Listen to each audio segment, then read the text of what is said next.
All right, do a little balance. Feet are a little wide on the hips. We'll go to our pray position and then come here. Breathing in.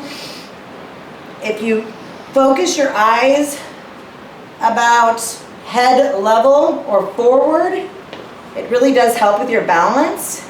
And we're doing a big slow breath in and out. If it's challenging, just tap the foot and bring it up. And you can actually even just go here, okay?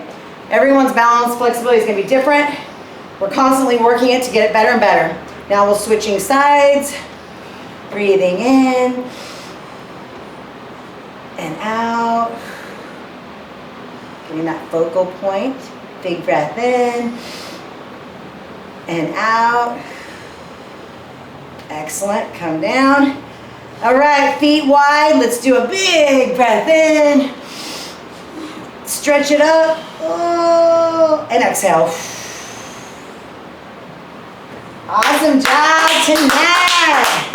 Woo! I love it.